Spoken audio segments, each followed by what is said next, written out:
the show is really starting to expand beyond its boundaries of schedule and money. And at that time, we were just on the cusp of exploding into another kind of television show. The mythology, quote unquote, was very undefined at that point. There had been some mythology episodes the first year of the series, but I don't think anybody really looked at it as mythology, if you will, at that point. What really began the mythology in earnest, or kicked it into a higher gear anyway, was when Gillian Anderson got pregnant at the end of the first season. They had to account for her absence. So the writers came up with the idea that she would be abducted by aliens. Duane Barry was a difficult first assignment because most of it took place in one room in a travel agency, and so for a director, it's like filming a stage play. The night before I was going to direct, I had gone onto Rob Bowman's set, and he was shooting an episode called Sleepless. He was doing a very elaborate shot with a very perfect camera move, and the way he was lining it up and the way he was directing the actors, I realized that there was so much that I didn't know. But the day that I arrived and I set up my first shot and I yelled action and no one laughed, I knew that, you know, I was going to be okay. No! Not again!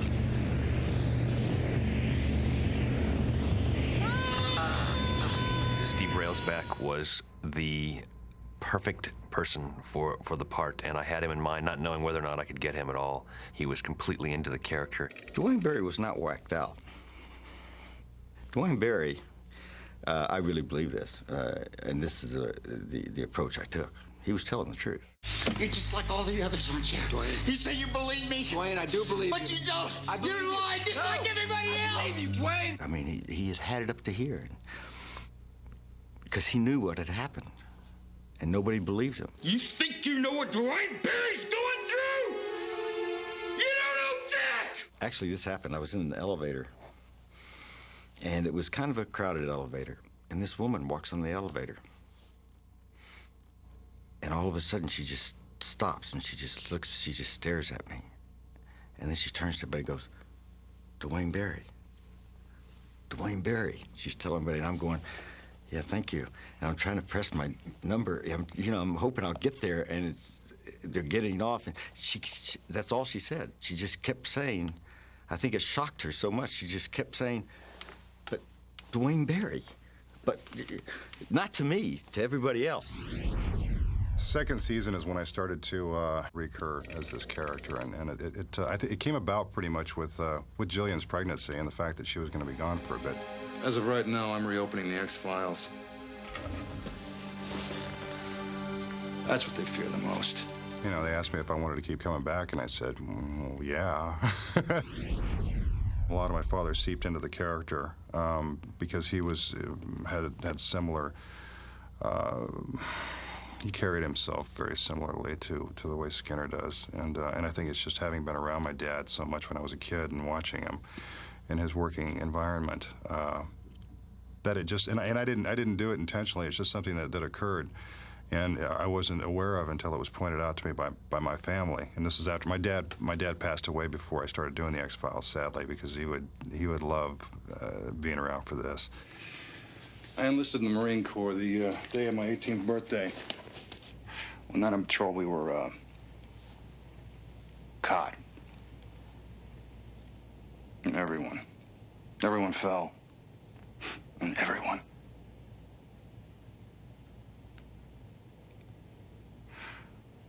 I looked down at my body from outside of it. I didn't recognize it at first. I watched the VC strip my uniform, take my weapon. And I remained in this thick jungle, peaceful, unafraid. I woke in a Saigon hospital 2 weeks later. I'm afraid to look any further beyond that experience. You are not. I didn't really think about it until I watched one episode, and I go, man, that's my dad. There was one take where I'm supposed to throw X up against the back of the elevator. I guess it wasn't violent enough, and Bowman said, heat it up a little bit. You looked a little weak there in that last shot. We did a take, and it was sort of stunty. It was sort of like you grab him, and there's ways to fake hits, and I thought, well, these are the two grizzly bears, you know, and I don't know. They're both big dudes. I mean, both Mitch and Steven, I couldn't tell you 5 out of 10 times who's going to pull that one off. And so we did the take, and I went back to both of them, and I said, listen, I'm handheld. You can go anywhere you want. The camera will move out of the way, but I'd like one that's as close to full speed as you can do without getting. He goes, how about if we just do it? So the next take, I threw him up against the thing so hard it knocked the back of the elevator out.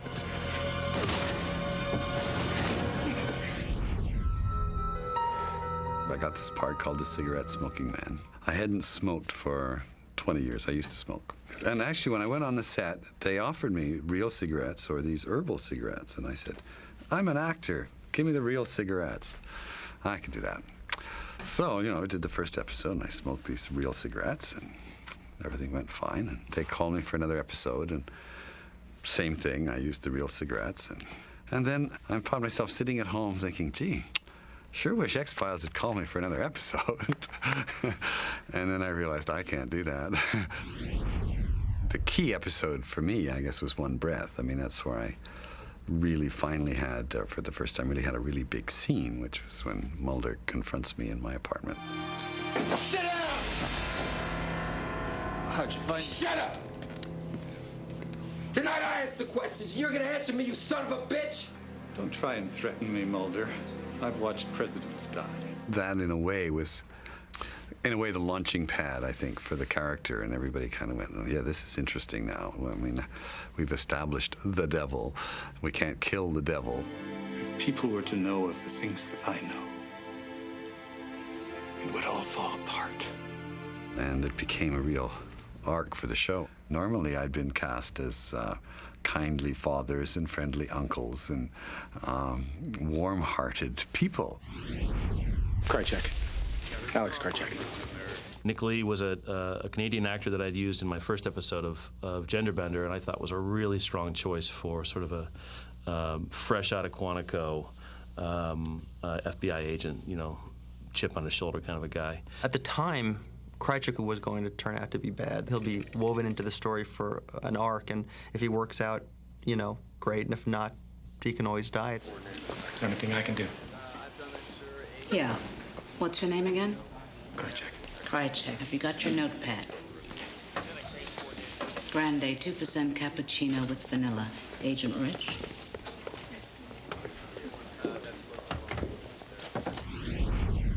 The decision was made to have a very secretive character called X. The original casting involved a very fine actress named Natalia Nogulich. She wasn't bad. I mean, she was very good, but there was something about that character.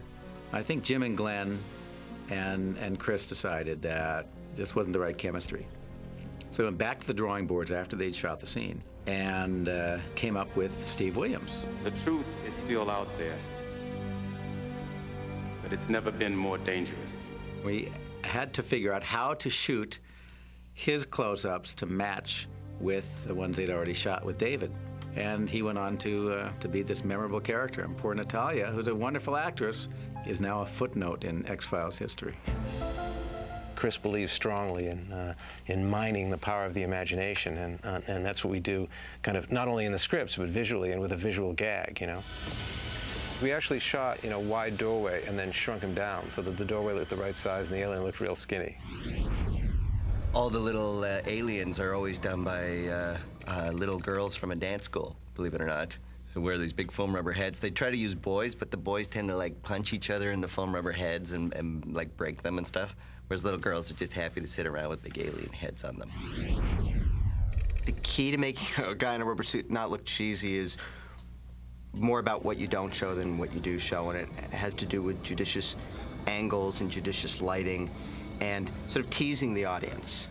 I got a call from Chris Carter saying that he wanted me to direct one of the early episodes of the second season, and he said that the premise of it was about a half-man, half-worm. And I told my agent, and my agent said, if that's what they're doing, the show is not long for television, so maybe we should think of doing something else. So I guess he was wrong. I remember when I got the script, thinking, okay, how does a fluke, half-man, half-fluke worm move? And I wanted to come up with some kind of creepy movement, like the creature from the Black Lagoon has a very particular way of swimming. The minute you see it, you go, oh my God, it's a creature from the Black Lagoon, we're all dead. Once I got into the suit, I realized that was irrelevant because my mobility was like limited to this. I'm Duff Luke, man. That was the most I could move. The thing was incredibly heavy. You couldn't breathe, couldn't talk. There was no hole for me to urinate. Sex was completely out of the question. I decided to relieve myself, went in the water because I figured Duchovny would never find out. He's never going to watch these things. There was an episode called Efemasculator, which was about a strange disease where people would get these big pustules that would then explode and they'd die these horrible deaths. And Rob Bowman directed that, and he came to me one day and he said, I knew I was directing the X-Files when I heard myself saying, I want the pus to go left to right. One of the things I was trying to do was find a way to have plenty of exposure in absolute blackness. There was some xenon flashlights that were around that gave a tremendously powerful tunnel of light. And you can have blackness on the edges of the screen, and in the center you've got your two sort of surgical spotlights looking for things. In Sleepless in the Warehouse sequence at the end, we found that if we were to walk down a hall, have the actors walk down a hallway or anywhere, we could set these little pieces of tinfoil. You crush them up so that it's not a flat mirror, it sort of diffuses it. But the actors, so once in a while you say, well, right about here I'd like to see your face because basically you're a silhouette. So right about here, hit that flashlight through the thing, and it'll just splash light onto your face for a moment. And we'd set 4 or 5 of them down a hallway. And the actors were able to, while they're searching around, just hit that piece of foil and get a little exposure on their face, and that's where a little curious reaction there. We did that for many, many episodes, but that was the first episode that we bought these $7,500 flashlights. My second episode was our first comedy. It was called Humbug. And I was rather nervous about being the chosen sacrificial lamb to direct the first comedy X-File that Darren Morgan wrote. I had this hermaphrodite waitress character. It was a half man, half woman. Down the middle, a waitress on one side, a waiter on the other. And for the lady? Which is really funny on paper, but it just didn't work. I'll just have some coffee. So I had to cut that out. While I was shooting Humbug, Jillian had to reach into a jar of crickets that the Enigma offered her and take one out and put it in her mouth. And then later in the sequence, she pulled it out from behind David's ear, sleight of hand. So Jillian got there in the morning. She said, I've already eaten one. And I said, pardon me? She said, yeah, me and the Enigma were hanging out, and I had me eat one. So I'll be darned if during the shot, I'm rolling the camera, and he offers her a jar of live crickets. She reaches in and puts it in her mouth, starts chewing it up, and walks out of the shot.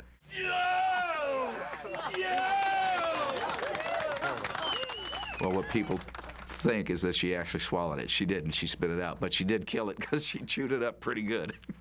To do this kind of work this hopefully well, it's a sacrifice. I mean, it requires a lot of work. We were all thrown together and got to know each other really well and have developed wonderful relationships over this period of time. It was great to be a young filmmaker at the time and getting fabulous production experience, shooting fun stuff that I couldn't wait to see, let alone figure out how to shoot. It was cool stuff. Toward the end of season 2, I realized that The X-Files was a bona fide big hit. I knew that we were onto something very special in television, something I don't think will ever happen again in television. It was exciting at the end of season 2 to realize that we could only get bigger and better from there. You don't get this kind of opportunity in TV, so it's like the career gift.